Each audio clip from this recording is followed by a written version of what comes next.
அடுத்தது பார்த்திங்கன்னா black card. இது பார்த்திங்கன்னா ஒரு நீண்ட பந்தியாக இருக்கும், பெரிய பந்தியாக இருக்கும். அதை குறிக்கிறதுக்கு இது பயன்படும். நீண்ட பந்திக்கு அல்லது பெரிய ஒரு பந்திக்கு நாம் கொடுக்குறதுக்கு இதை பயன்படுத்துவோம்.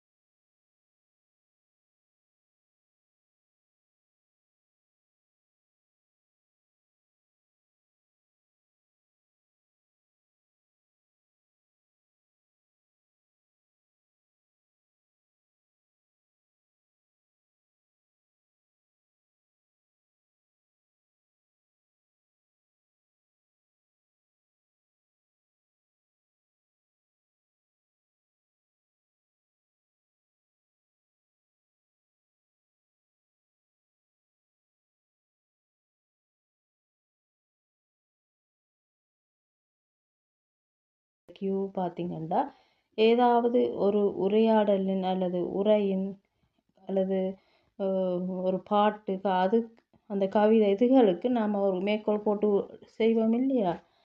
திருக்குறள்ண்டா மேற்கோள் போட்டு தொடங்கி திருக்குறளை முடிப்போம் இல்லையா? அல்லது ஒரு பாட்டு கவிதை என்றால் மேற்கோளில் தொடங்கி முடிப்போம் இல்லையா? அதுக்கு இந்த கியூன்னு சொல்லி நாம் கொடுத்தோம்ண்டா, அதாவது இந்த மாதிரி கியூ, அதாவது இப்போ ஒரு பாட்டு இருக்குது, ஓடி விளையாடு பாப்பான்றா, அப்போ அந்த ஓடி விளையாடு பாப்பாவுக்கு முன்னால் இந்த கியூவை தொடங்கி கொடுத்துட்டு ஓடி விளையாடு பாப்பா முடிந்ததும் ஸ்லாஷ் போட்டு இந்த கியூவை நம்ம கொடுத்தோம்ண்டா அந்த ஓடி விளையாடு பாப்பான்றது மட்டும்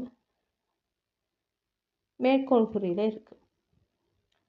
இப்போ நாங்கள் அதை உதாரணம் மூலம் பார்க்கலாம்.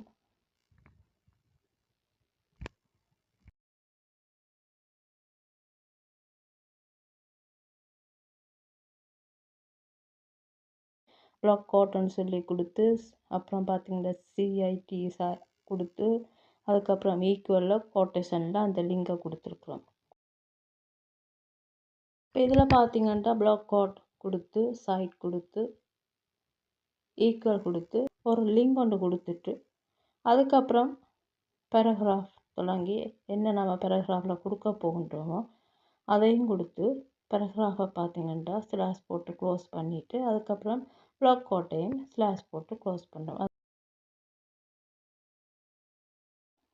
முக்கியமாக அதாவது ஒரு ஆள் கருத்து சொல்கின்றார், அந்த கருத்து என்ன என்றதை நாம் கியூ போட்டு தொடங்குகிறோம். ஏன் கோட்டேஷனுக்குள்ளே வரணுமென்றதுக்காக. அப்போ அதில் பார்த்திங்கன்னா SAA மில்னிசைட்னு சொல்லிட்டு அவங்க சொல்கிறாங்க, என்ன சொல்கிறாங்க அதை நாம் கோட்டேஷனில் கொடுக்குறோம். அப்போ கியூ போட்டு நாம் அவங்க சொல்கிற வேர்ட்ஸை கோட்டேஷனில் கொடுக்குறோம். கொடுத்துட்டு ஸ்லாஷ் போட்டு அந்த கியூவை முடிச்சுட்டு ஸ்லாஷ் போட்டு பிஏ முடிக்கிறோம். அவங்க என்ன கருத்து சொல்கிறாங்களோ அது வரைக்கும் தான் அந்த கியூ வரும். அதுக்கப்புறம் நம்ம ஸ்லாஷ் போட்டு முடிக்கிறோம். அப்போ அப்படி நம்ம கொடுத்தா இந்த மாதிரி வரும். இப்போ நாம் இதெல்லாம் ஒரு டயலாக்குக்கோ அல்லது உரையாடலுக்கோ இந்த மாதிரிலாம் நாம் பாவிப்போம் இல்லையா, யூஸ் பண்ணுவோம் இல்லையா, இந்த மாதிரி தான்.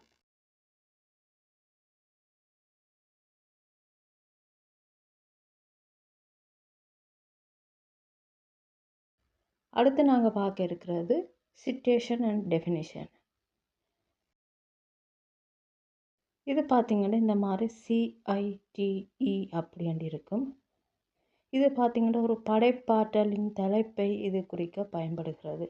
எடுத்துக்காட்டாக ஒரு புத்தகம், ஒரு கவிதை, இதை எழுதியவர் இவர், ஒரு பாடல் வரி, ஒரு திரைப்படத்தின் வரி, ஒரு ஓவியம், ஒரு சிற்பம், இந்த மாதிரியானவற்றை குறிக்கிறதுக்கு இது பயன்படுகிறது. இது பார்த்திங்கன்னா இதை நம்ம கொடுத்தோம்னா, இப்போ இந்த பாடலை ஒரு ஆள், இந்த பாடலை எழுதியவர் இவர் அப்படின்னு சொல்லி ஒரு பேரை கொடுத்தால், அந்த பேருக்கு முன்னால் நாம் இந்த சைட்டுன்னு சொல்லி கொடுத்துட்டு அந்த பேருக்கு அங்கே, அதாவது பேர் முடிகிற போது ஸ்லாஷ் போட்டு நம்ம இந்த சைட்டை முடித்தோம்னா அந்த பேர் மட்டும் இட்டாலிக் மாதிரி சாய்வாக வரும்.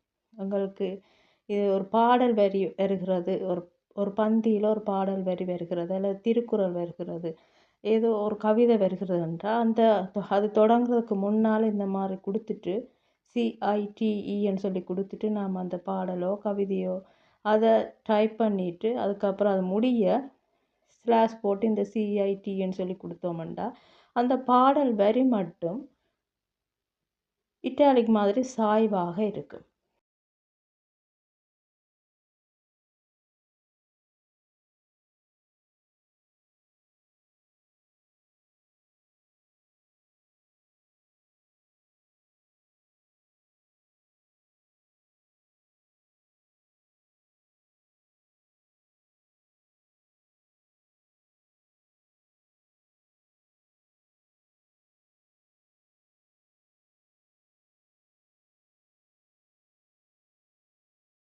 பார்த்தீங்கன்னா definition.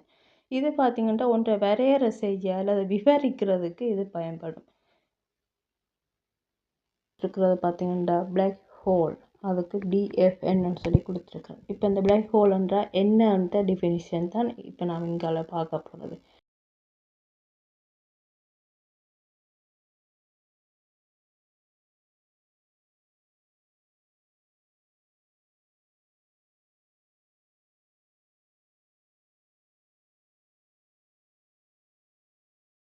Black hole is a region of space from which nothing, not even light, can escape. அதாவது கருந்துளை என்று சொல்லுவோம் இல்லையா? கருந்துளை என்றால் என்ன என்பதுதான் இந்த டிஃபினிஷனுக்குள்ளே இருக்கிறத பார்த்தீங்கன்னா பிளாக் ஹோல் என்றால் என்னன்றதுக்கு தான் அதாவது டிஃபினிஷன் இதுண்டா என்ன. அது பார்த்தீங்கன்னா கருந்துளை என்பது விண்வெளின்ற ஒரு பகுதி. அதில் இருந்து ஒளி கூட வெளியேற முடியாது. இந்த ஒளி எதுவுமே அந்த கருந்துளை ஊடாக வெளியேற முடியாதுன்றதான் அந்த அர்த்தம். இப்போ பிளாக் ஹோல் என்றால் என்னன்றதுக்குரிய டிஃபினிஷன் தான் இதில் கொடுத்துருக்குறோம். அப்போ எங்களுக்கு இதில் எது மெயின், பிளாக் ஹோல் என்றால் என்ன, அதுக்கு அப்போ பிளாக் ஹோலுக்கு முன்னால் டிஎஃப் என்னன்னு கொடுத்து அதுக்கப்புறம் ஸ்லாஷ் போட்டு டிஎஃப்என்னை முடிச்சுட்டு அதுண்டா என்னன்றதை இங்கால நம்ம கொடுத்து ஸ்லாஷ் போட்டு பேராகிராஃப் முடிச்சிருக்கிறோம். இப்போ இதுவே பிசியில் நான் காட்டுறேன் பாருங்கள். அந்த கடந்த பதிவுகளை கூட ஒரு சின்ன ஒரு மிஸ்டேக் கொண்டு வந்திருக்கு. அதாவது அந்த மேலுக்கு போட்ட அந்த ஸ்லாஷ் ஹெட் வந்து பாடிக்கு மேலே வந்திருக்கு, ஸ்லாஷ் பாடிக்கு மேலே வந்திருக்கு. தவறுதலாக அப்படி அது காப்பி பண்ணி போடும்போது ஏதோ ஒரு மிஸ்டேக் கொண்டு அதில் வந்திருக்குது. அது அப்படி வரக்கூடாது.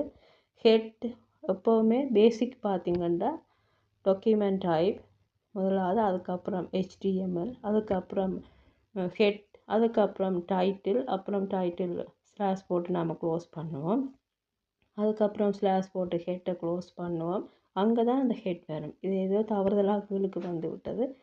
அதுக்கப்புறம் பாடியில் ஸ்டார்ட் பண்ணுவீங்க. அதுக்குள்ளே என்னெல்லாம் கொடுக்க முடியுமோ எல்லாம் கொடுத்துட்டு ஸ்லாஷ் போட்டு பாடியை க்ளோஸ் பண்ணிவிட்டு அதுக்கப்புறம் ஸ்லாஷ் போட்டு ஹெச்டிஎம்மில் க்ளோஸ். இதுதான் அந்த பேசிக். ஏதோ ஒரு தவறு அதில் நடந்துருக்குது. இந்த மாதிரி தான் வருமன்றதை நீங்கள் ஞாபகம் வைத்துக்கொள்ள வேண்டும்.